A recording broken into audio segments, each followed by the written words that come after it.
Welcome, everyone. Thank you so much for joining the HR Source on our YouTube channel this afternoon. My name is Denisha Thomas, and I am a talent acquisition strategist with the HR Source. And I'm thrilled that you are watching this either live or on a recording. If you joined us for the last installment, then you kind of know how we're set up here. But I just want to let you know that you probably are going to want to get out a pen and a pad because there's going to be some awesome information shared on this brief chat. I have to tell you, I am incredibly impressed with our expert speaker. Some of you joined us for the webinar for none other than Mr. William, otherwise known as Bill Shackelford. And we have him here again to talk with us about diversity. Now, if you weren't with us, let me just tell you, this is a nuclear scientist turned diversity guru. So we are exceptionally honored to have him share with us his views on diversity. And obviously now there is so much going on in our climate that we do all need to be thinking about diversity and how it plays into the success of our organization. Let me just tell you, Mr. Shackelford, his expertise includes designing, developing, and implementing diversity management programs. He's an author, he's a father, he's a grandfather. Basically, Bill's the man. Bill, thank you so much for joining us. Good afternoon. Thank you, Danny, and thank everyone else for joining us as well. This is here in Atlanta. Come from Atlanta. That's right. That's right. Well, hopefully the weather is not as crazy in Atlanta as it is here in the DMV. Here it is quite nice right now. Rain this afternoon, but now it's beautiful. Wow, I'm so glad to hear that. So listen, Bill, we're going to jump right in because I know that our viewers want to know, how does a nuclear scientist turn diversity guru? How did you get into this? Well, I tell the story that it was a natural transition for me to do that, and people just laugh when I say that. But midway through my career, after serving as an engineer for quite a while and directed the engineering program, I wrote a manuscript on minority recruiting, which became a book on minority recruiting, which became a consulting firm on minority recruiting, helping companies identify, attract, and retain more diverse talent. It went from recruiting issues to diversity issues real quick, and then grew into a full-fledged diversity consulting firm. So it was a natural transition. But people also asked me, well, didn't you waste that nuclear engineering degree, all that work you did? And I tell them, well, no, not really. A lot of my early clients were high-tech firms, firms who liked the fact that I had an engineering and science background. I could relate to their issues. Their employees could relate to me. So that served me very, very well in growing the company in those early years. So no, it wasn't a waste at all. Everything I've done prior to that kind of fit right into helping that new initiative grow. And for the last 30 years, I've been doing that now, and I still love it. Wow, that's fantastic. And that's a very good point, because a lot of times when people are thinking about diversity training, diversity issues, it's almost in a box, in a vacuum, if you will. People are not always thinking about how it truly does intersect with everything that we do. So with that background, I can imagine you were quite a valuable resource at those organizations. It still serves me well. What was that? Well, yes, it still serves me well. Mm-hmm. Absolutely. And Bill, I understand that you actually served as an ICDO for some time as well. For our viewers that are not as familiar, what exactly is an ICDO, and why is that role so important to an organization? An ICDO is a term I coined just a year or so ago, Interim Chief Diversity Officer. The term exists, but as a service, we've kind of accepted it and adopted it as a name for our services. An ICDO is a senior level diversity and inclusion leader who can step into a role, provide leadership on a short-term basis for an organization going through transition in a diversity team. The beauty of an ICDO is that he or she comes with great experience in leading and managing diversity. As opposed to your program sitting dormant for some period of time, they can make sure things continue to move. Now, in some places, selecting a new diversity leader can be done very quickly, especially in corporate America in particular. But in higher education and other places, it might take up to a year to get that new person on board. During that year, you don't want your program to just sit there and do nothing. And so having someone with the experience to lead initiatives, be it training or other kinds of things going on, really adds some continuity, but also adds some meat to your program and allows you to make sure you don't lose those gains you've made getting to that point with your program. It's a different way of getting there, but oftentimes for organizations, it's a very smart way of getting there. Absolutely. So when you think about the major success factors of an ICDO, what would you list as the factors or the characteristics that someone would need to perform that very important position? Well, last year, as you said, I spent the entire year serving as an ICDO, interim diversity officer for Auburn University in Alabama. I learned a lot in that experience. And at the end of the day, I used my engineering skills, my analytical skills to actually analyze the overall process and the program and what we did right, what we would have done differently. And the lessons I learned kind of fall into four big areas in terms of if you want to do it and do it right, these are the four big things you have to be concerned about. Select the right leader, set clear expectations, properly introduce the leader to the organization, and then establish a plan for a smooth transition. With selecting the right leader, what you're doing there is making sure the person you're bringing on board has the skills required to actually do the work that he or she's going to be asked to do. We oftentimes will focus on the diversity background or their management background, but many times they're called on to do a whole lot more than that. One of the most important things I did during my time at Auburn was mentoring and coaching the team, motivating and inspiring the team. So the whole team building, motivational things, coaching and mentoring, those were more important than my background in diversity and my background in management, I think. So really thinking through what will this person be asked to do during this interim period and finding the right person to fill that slot is the very first thing I think you have to be concerned about. The second thing we worked on was really setting a clear expectation for everybody, for the individual, for the team, for the organization. For the individual, he or she should know exactly what they will be empowered to do. In essence, what they will be doing, what they will not be doing. The interim CDO is not a CDO, but they should not be a babysitter as well. They should have real responsibilities that are very, very clear. So making sure you give some thought to that you write it out, that you talk about it, that it's very clear in the expectation of an individual. These are the things we want you to focus on during this period. For the team needs to understand their expectations as well, what the person will be asked to do and not do.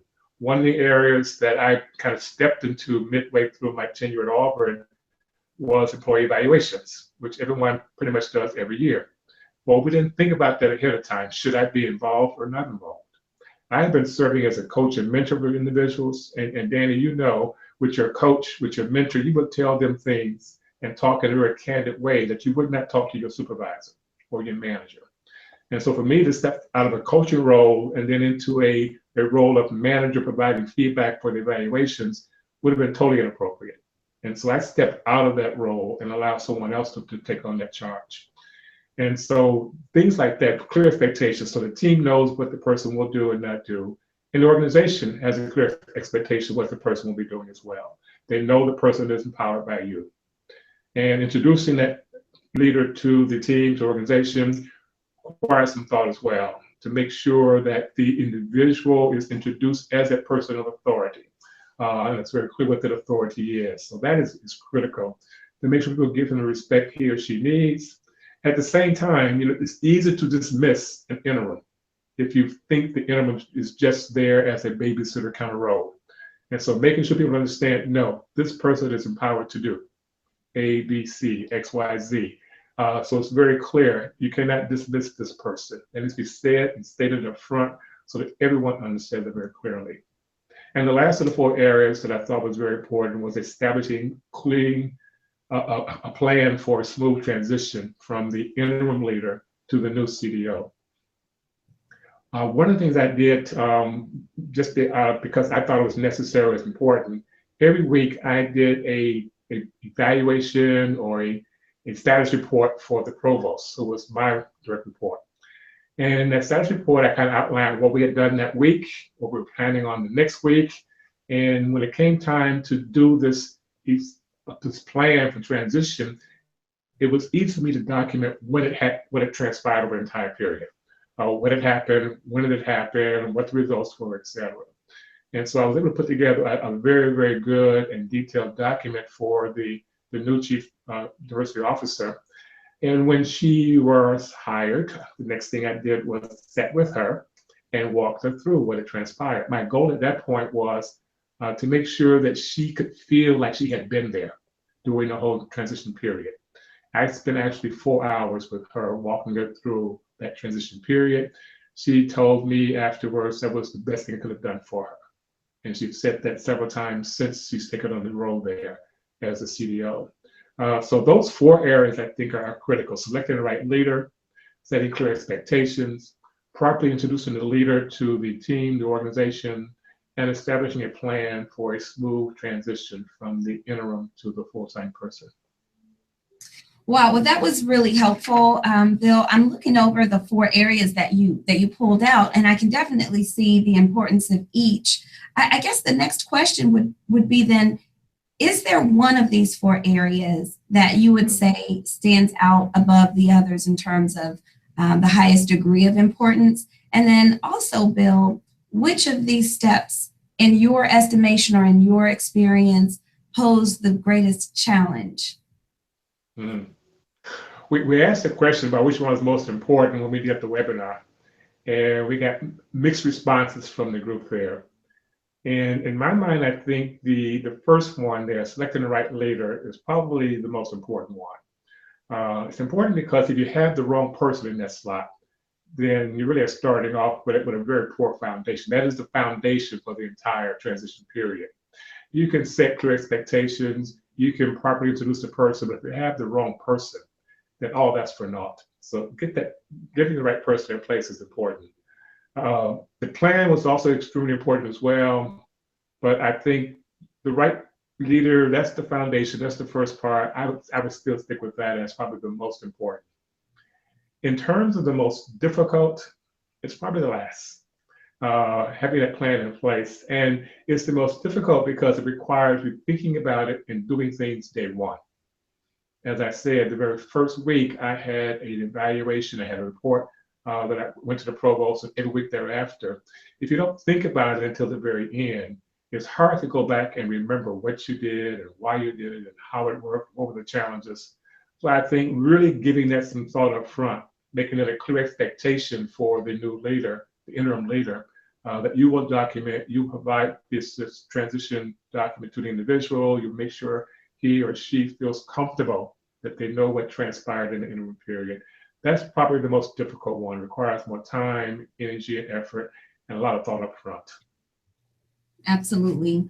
Well, Bill, those were some excellent points. I know that our viewers are wondering, in addition to ICDO services, if they or their organization is in need of diversity support, what are some of the other services that we as the HR source with your leadership, Bill, might be able to provide?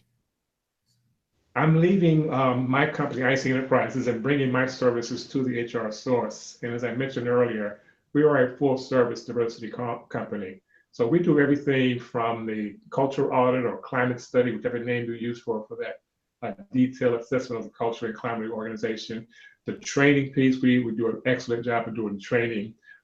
We do things in between in terms of just the team building, leadership, climate, team building, leadership, and communications training as well for organizations. Those things that relate to diversity, but not directly related to it. But all those things you bring to the table now. One of the things I would like to mention is the fact that a lot of companies, a lot of organizations have been scratching their head trying to figure out what's the next thing with diversity training. Frustration still exists that training has not done all the things they hoped it would do. Even though we've been at this for the last 50 years, we're still struggling trying to get the training to be as effective as we'd like. One of those areas that I think has been identified as a challenge is the whole issue around dialogue, creating strong, positive, cross-cultural dialogue. We're working on that right now. We have some very creative ideas and a new program we'll be launching very quickly, very soon, to address that issue. But that's the big area, I think, coming down the pipe. We will definitely be playing a big role in. Absolutely. And Bill, I understand that you'll be gracing us with your presence in the very near future. You have a series of brown bag trainings for us, I believe on the 15th of March. Is that right? That's correct. Later on this month, I'll be there for a day or two, and then back again in April. Excellent. So in March at the brown bag breakfast as well as the brown bag lunch, what can attendees and participants expect? I really plan to spend a lot of time talking about the whole issue of training. And the topic we're calling it tips and tools. So really focusing on what is it you need to do to really today launch a great training program, and talking a lot about that new initiative we have going on with the training we're developing right now, which I think will really kind of change the whole framework of diversity training for the future. Excellent. And then I understand that at the end of April, as you mentioned, you'll be here for a 2-day training that Right. Participants will also be able to receive HRCI and SHRM credits as well. So more information about that. So if you're watching and you want to be involved, please do keep in touch with us. You can register through our website, which is thehrsource.com, and then click on events as well. In addition to the March 15th brown bag breakfast, which is at 8:30 in the morning here in Landover, Maryland, as well as the brown bag lunch on the same day, Wednesday, March 15th at 12:30. And that location will be in Washington, D.C. Again, there is a 2-day training, April 27th and 28th in Washington, D.C., and we would love to have you. Just a few ways for viewers to stay connected. Bill, I understand that they can reach you at 301-459-3133, extension 17. And viewers can also reach Bill Shackelford at his email, which is bill@thehrsource.com. Again, do stay connected with us. Our social media is the HR Source on every platform. We're on Facebook, we're on Twitter, we're on LinkedIn. We now have a YouTube channel. And this just in, if you would like to win an Alexa from Amazon or an Echo Dot, you can enter to win by subscribing to our YouTube channel. When you subscribe, you will receive 1 entry. So we're excited about the YouTube channel as well. Bill, is there anything that we can leave our viewers with? Maybe they're on the fence about joining us for either of the trainings that we just shared. What would you tell someone, a professional within the HR field, who's thinking about delving into these live trainings? The live training is designed for experienced diversity leaders and experienced trainers. It's not a basic kind of thing. It really is a hands-on. And I said tips and tools. It really is designed to give you some tips, some tools, some tools you can use to enhance the effectiveness of your training. So that's the piece I think should attract a lot of individuals. The fact that it really is designed to enhance what you're doing right now, to take it to the very next level. Excellent. So then I believe they will get a $100 discount if they attend one of the earlier programs. That's right. Thank you for leading me right into that. Viewers, you will receive $100 off of the 2-day live training if you attended this training, this live chat rather, or if you attend either of the brown bag events. So again, another fantastic incentive. And Bill, I can't thank you enough for joining us this afternoon all the way from Atlanta, Georgia. We definitely are very welcome. U.S. spending a few minutes of your afternoon with us. Oh, my pleasure. And have a great afternoon. Good luck to everybody there. All right. Thanks so much. And viewers, you all have a great afternoon. Remember, visit us at www.thehrsource.com. This has been your hostess, Danny Thomas, Talent Acquisition Strategist, again with the HR Source. Thanks for watching, and we'll see you next time. Bye.